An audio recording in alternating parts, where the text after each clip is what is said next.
Hey everybody, and welcome to the Kim and Kalee show. We are super excited because we have one of the people that we stalk all the time. Like, we love her blog, and now she has something really cool coming up with Randa Nutrition. So welcome, Randa. We're super excited to have you here with us. Thank you for having me. I'm so excited. Yay.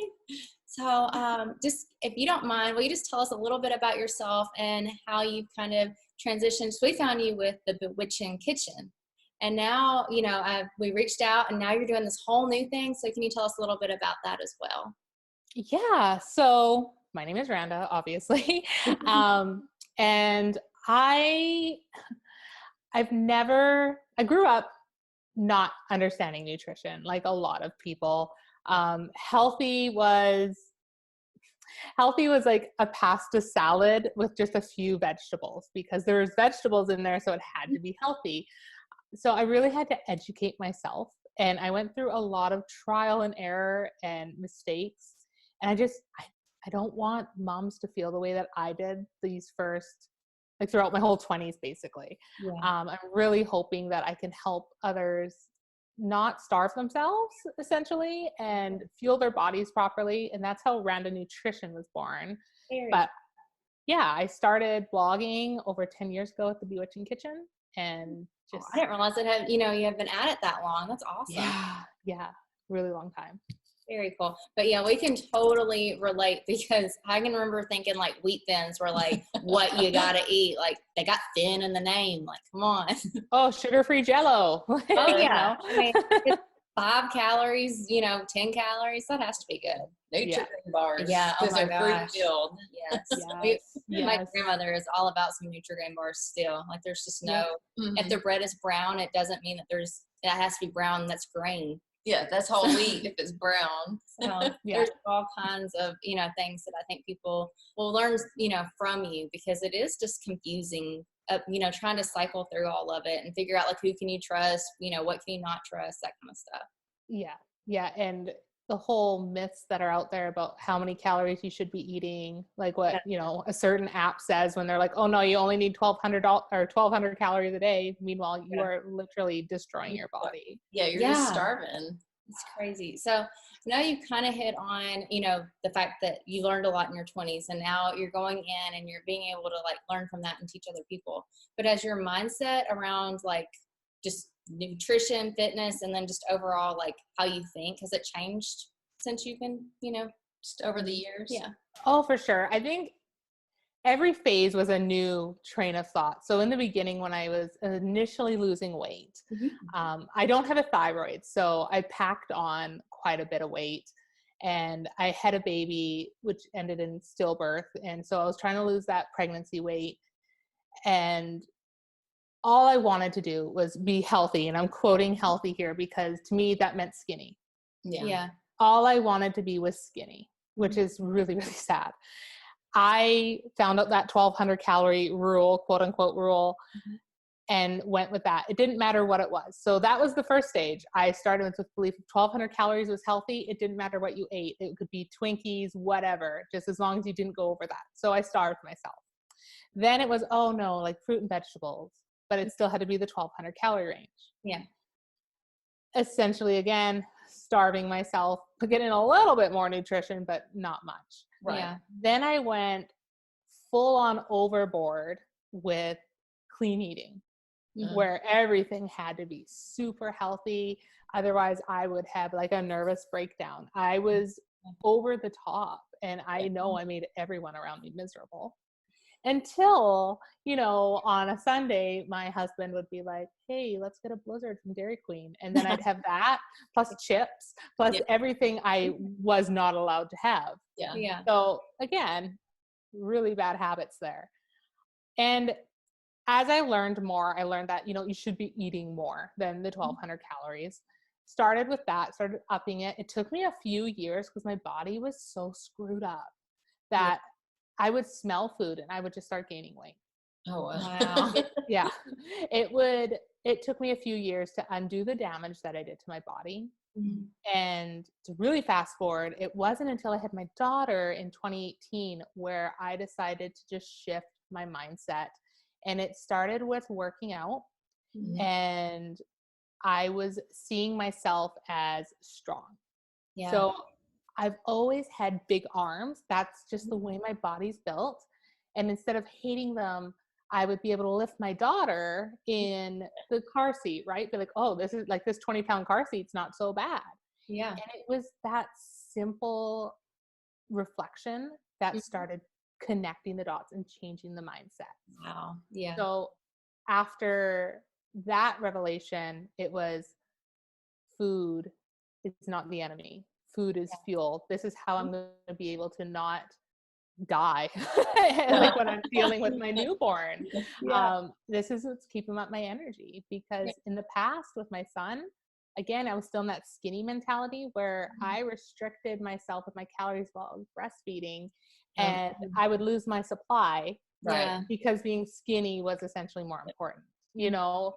So it took work, but my mindset just started shifting after I had my daughter, and just doing a few mantras over and over, like strong, like even the cliches of strong, not skinny, and it helped. It totally helped. Yeah, I totally agree. I mean, it's just amazing. Like, because I mean, I don't think that we realize how many messages we're receiving, like be skinny, skinny is pretty, you know, that's where you're going to find value. Like, I think a lot of that comes at us subconsciously and we don't even realize it. So like, it is important that we shift our mindset, and like, even if it's something like strong, you know, strong is better, you know, or that's, you know, like just, I mean, well, it's just like you know, kind of laugh because the cliches are, you know, they're kind of silly, but we're saying them even to ourselves, you know, in order to be attractive, we have to be skinny, you know, skinny is strong, skinny is sexy, skinny.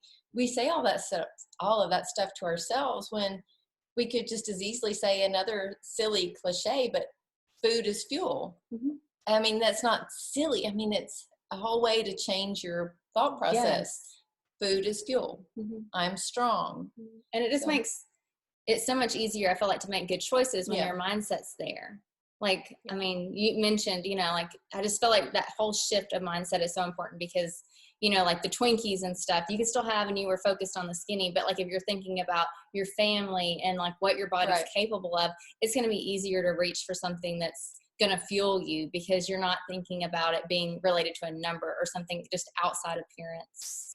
Can, you know, like, you get a bigger reward from it. Bigger return on it, because a Twinkie's not going to fuel your activities for the day. It's just not. It's like, you're going to have a little energy for 20 seconds and then you're drained. So what if it fit into your calorie range?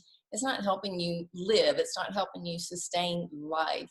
So I think having the mantras are very important, because we have, like I was trying to say before, not so eloquently, we've all had mantras in that skinny mode. It's time to switch the gears to a healthier mantra that's going to, you know, change our mindset just to be more effective and have a healthier life. So I totally agree. Like, so through all this mindset, and you've taken a couple of years to get there, is that how you developed your nutrition guide? And nutrition guide for, really? I mean, I would assume for pretty much everybody, but essentially, I mean, you could totally blanket it and say it would work for everyone, because you can customize your nutrition to yourself. But I wrote it in mind for that mom who is just exhausted and she wants to feel good. She wants to have that energy when she's taking care of her kids, and not just slump down at 3 and reach for whatever's in the pantry. So that's who I wrote it for, because that was me. And well, that is me. Like, you know, we all have those days and we need reminders from time to time. So I kind of wrote down, I just started like mapping out what worked for me the last bit. And then I was going through all my, like my textbooks and all my schooling and just putting things together. And I polled, a lot of it was from polling my readers on Instagram. And I was just like, what's more important to you? Education, recipes. And a lot of people just wanted, I need to know what to eat. So I have a ton of education in there, but I also have a ton of recipes, because I think we need to just start doing the thing, you know? We can read all we want, but let's just start making the recipes.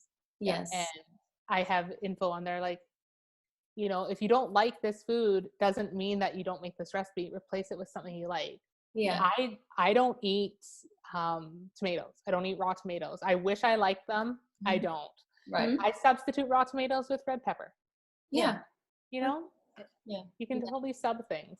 Mhm. I loved, like, we got a little sneak peek at the guide, and like I fell in love with it just because like you did include those swaps and the recipes. Like sometimes when you get like an ebook or you buy even like a cookbook at the store, it has like these crazy things. Like where we live, we don't have a Whole Foods or a Trader Joe's close by, and it's just like, well, thanks, but I'm not going to make any of this stuff, or it takes an hour. Like Right. you really kept the recipes, like they taste good, but they're also simple to make. There's something I feel like a mom or just somebody that's, running, going to college and maybe working, part-time, anybody could fit this into their life, even if they're super busy. Yep. I like that it's keeping it simple. And like you said, most people, we have found this as well.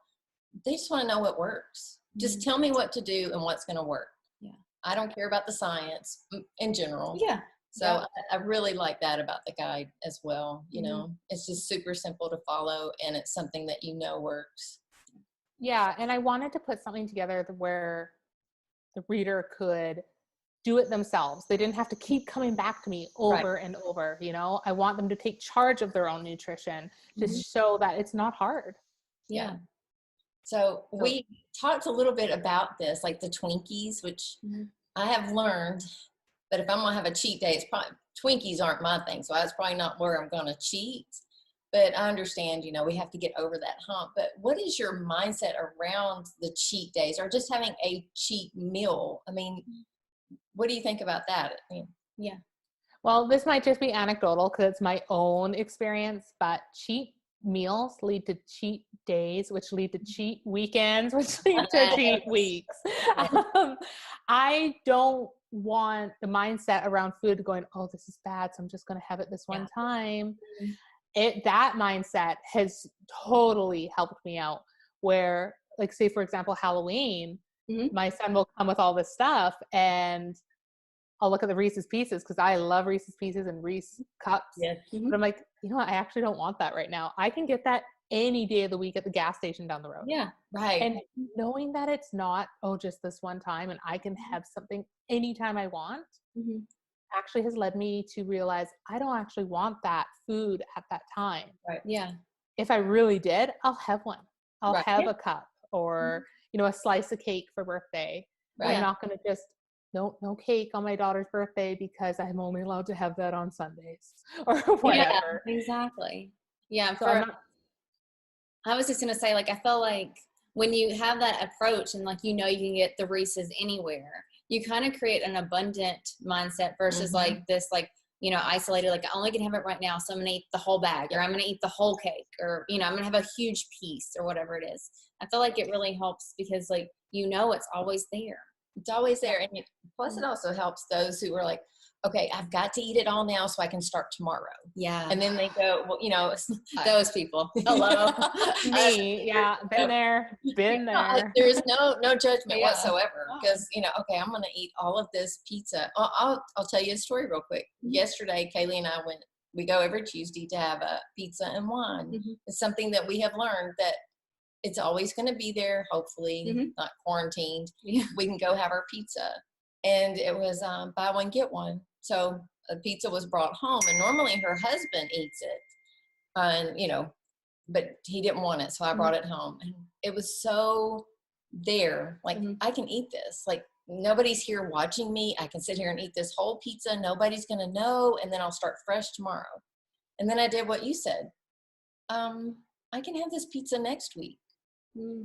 Why would I sit here and gorge on this pizza when I can have it next week? I don't want this pizza right now. Yeah. So I just tossed it into the trash and moved on. Yeah. And I think some people think it's even weird that we go to pizza and wine every Tuesday, but we've factored it into like our plan. Like, we don't label foods. Right. So I guess that's why I loved your approach to the cheat days and the cheat meals and just not labeling things because it just makes it more balanced. And I know balance is such a buzzword, but like you can fit in everything in like its own little place. Like everything should be in moderation, including, like moderation. Like you should be able to go have a piece of pizza if you want or whatever it is.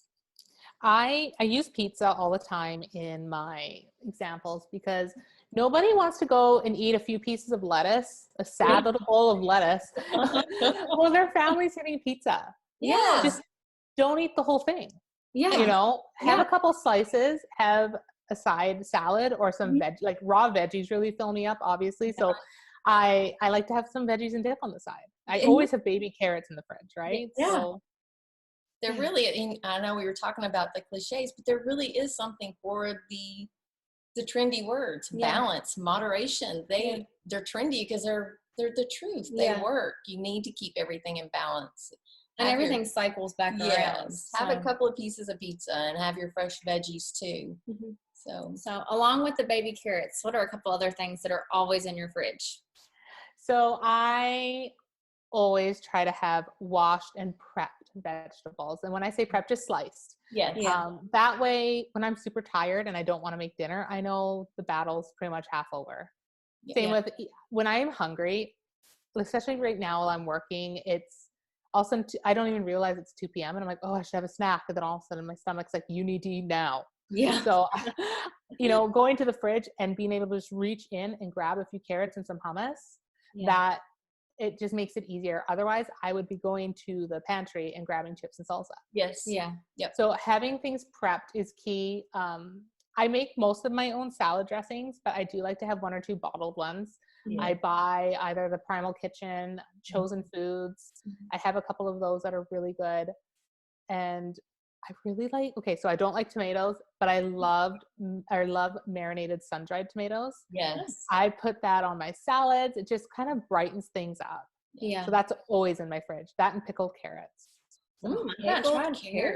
I hadn't either. I love pickled red onions. Oh, me too. Yeah. I love pickled anything. And again, I throw it on. It makes me excited to have a salad. So if you find an ingredient you really like and that excites you to eat something, I mean, go for it, especially if it's carrots, right? Like, yes, pickled carrots. Like, I never thought I'd be excited over something like that. I'll have to take your word for it or try it later.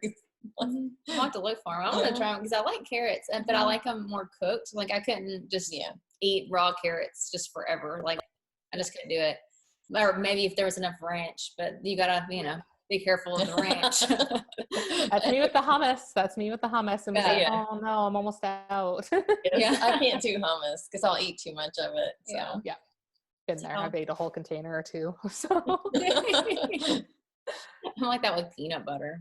Gosh, I love me some peanut butter. So you mentioned your husband and the pantry. Like, were you able to get your whole family on board? Because I know sometimes that's hard for people. If he wants a snack, he'll get his own snacks. He will eat whatever I make. He's open to trying new things, which I'm thankful for because I grew up in a household where if it wasn't meat and potatoes with gravy, he wasn't going to eat a salad. So having, my husband likes salads. And every once in a while I'll throw something new at him. Like I remember the first time we tried quinoa, he's like, what is this? Quinoa. What? But he's willing to try new things, and sometimes it's a hit, sometimes it's a miss. But when it comes to snacks, he can, like, sometimes at night he's like, I want some chips. I'm like, well, go get your chips. So he'll drive himself to the store and get chips. It's his life, That's some dedication to have to drive to the store to get them. But my husband's the same way. Like, I can pretty much make anything for dinner and then he'll eat it. But like, I try to, like, I pick up the snacks or whatever from the store. Like when I go grocery shopping, I try to pick out things that I don't necessarily like and won't be tempted by. Like he really likes, which neither one, I guess, are just like crazy, but rice cakes, like the flavored rice cakes and pretzels, like those are his go-tos. And like, I know like that's not even going to tempt me. You're not going to touch them. No. We buy a lot of K-Pasa chips, which they're tortilla chips, but they're organic corn. It's a Canadian company. I don't know if they have them in the States, but they're so good. And just because I'm like, I like them. He'll go to Costco and buy massive bags of them because he thinks that I'll just sit there and eat them with them. And I'm like, no. Like, I'm going to just have a few at a time. Once again, moderation. Yes. So if somebody's just like, listening to this and maybe they've yo-yoed in the past, like what would be like their first step? Like what would you recommend them tackle first? Do they clean out the pantry? Do they get your book? Do they buy a lot of groceries? Do they meal prep? What do you think? If you're starting from the beginning, I would say before you do anything, try to go in with that mindset. Calories are not the enemy. They're fuel. That's technically what they are. They're there to fuel your body. And then, of course, grab my book because, I mean, come on. You got it. Something. But start small. I have another course where it's 30 days to a healthier you, and it's a small actionable step every day. Don't go and clean out your closets or your pantries and throw everything out, plus add everything new and change everything in one day. Right. You're going to get overwhelmed and you're going to quit. Yeah. Start with one new habit a day. So figure out how much water you need. So that is your body weight in pounds divided by 2. That's how many ounces you should be drinking in a day. Right. More if you're working out or if you live in a warm climate. So start there. I always tell everyone to start with water. Right. Yeah.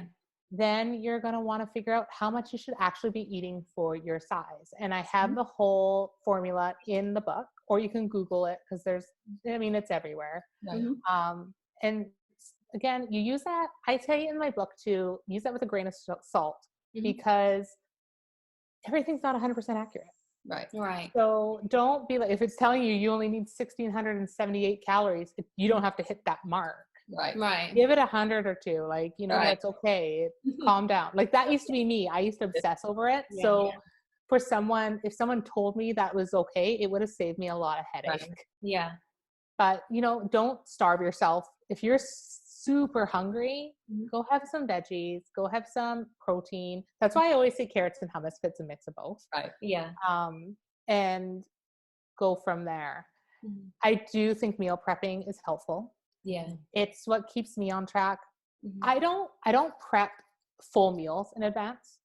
I do, like, I'll cook either a pot of rice or quinoa, have it in the fridge. I'll chop my vegetables. That way, maybe cook up some chicken for salads for the week. Right. I do it pretty simple because if I'm in the kitchen for 3-4 hours every Sunday, it's not sustainable.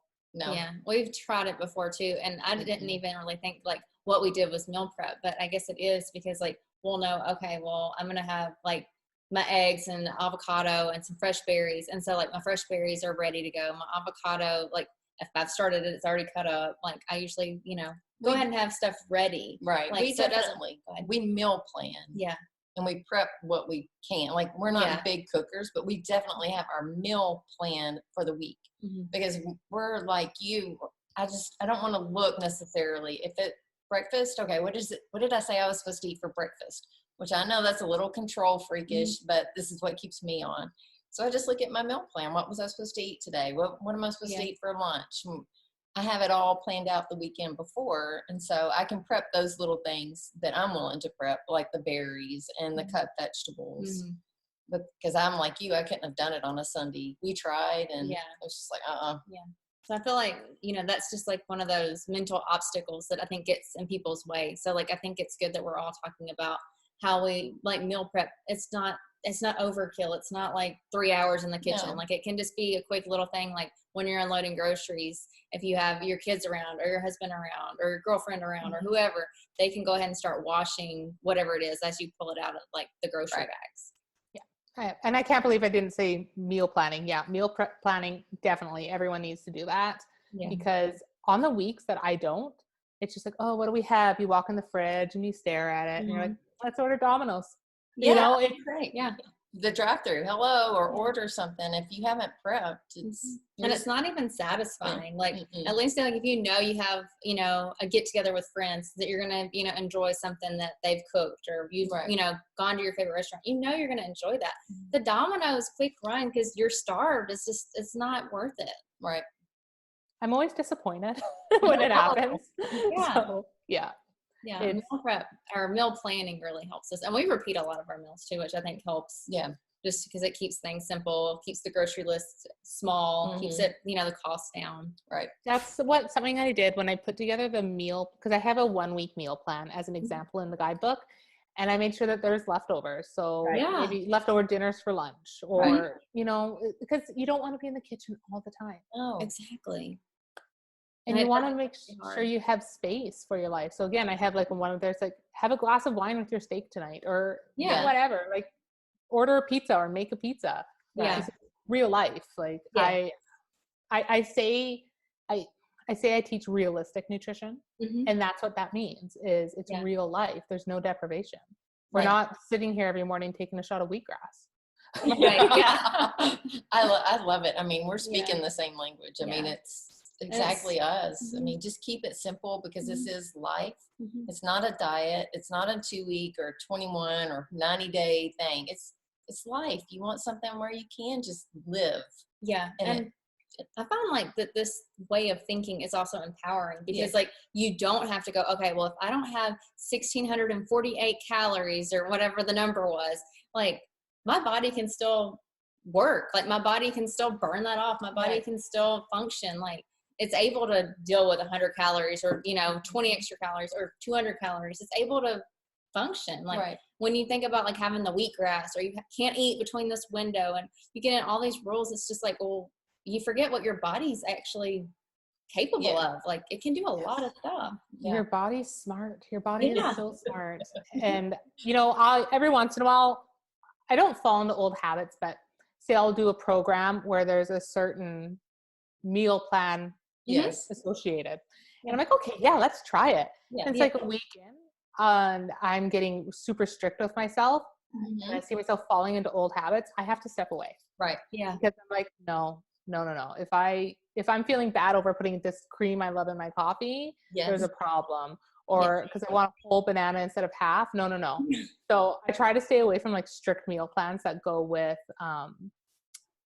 programs. Yes. So I have to watch it. I have to watch it because I don't want food to control my life, Exactly. Yeah. No, we're the same personality. And I know that everybody has a different approach, but for our group, we all seem to have the similar personality and same thing. You get too control freaked and then you are going to be going, oh gosh, which half of the banana? This one's bigger. I'm like, no, I'm not going to do that. Eat the whole thing. So, well, thank you so much for taking the time to, like share your story and, actually talk about like what you eat and making it so simple and realistic for people. So if someone wants to get in touch with you or buy your guide, how should they, reach out to you? Yeah. So I'm at Randa Nutrition on all social channels, including TikTok. I'm over there too. And then my website is randanutrition.com. And there you will find all my recipes. I'm working on it right now, but it will be released by the time the podcast comes out. A 3-day back to nutrition quick video guide, and it's going to be 100% free. It'll be on there. And I do have a nutrition library with some sample meal plans as well. So you can get that at randanutrition.com. It's right there on the homepage. And I'm also starting a podcast at the end of October, which I'm really excited about. I teamed up with Monica Stevens-Lee from the Movement Menu, and we are going to be releasing the Healthy Mamas podcast. Oh, very cool. Yeah. How exciting. This is like the first time I've told anyone, so this is like my big announcement. Your big announcement. So this is in October. Yes, I believe it's October 26th is going to be our launch day. Very cool. Yeah. And I will add too that I'll be giving you guys a special coupon code. So your listeners can get 20% off the Real Food, Real Life Nutrition. Oh, very cool. Thank you. Yeah. So we'll link it on our show notes and we'll also link all of your socials. So if anybody, you can't type in Randa Nutrition on your phone or whatever it is, you can go to the show notes and you can also just click and then you'll be able to find her. But thank you again so much for taking the time. I think this will really help some people just from, over obsessing or just trying to get back on track. I feel like this is going to be what helps people and, gets them on a path they can do forever. Right. It's an awesome, realistic approach to eating healthy. Yes. So makes me so happy.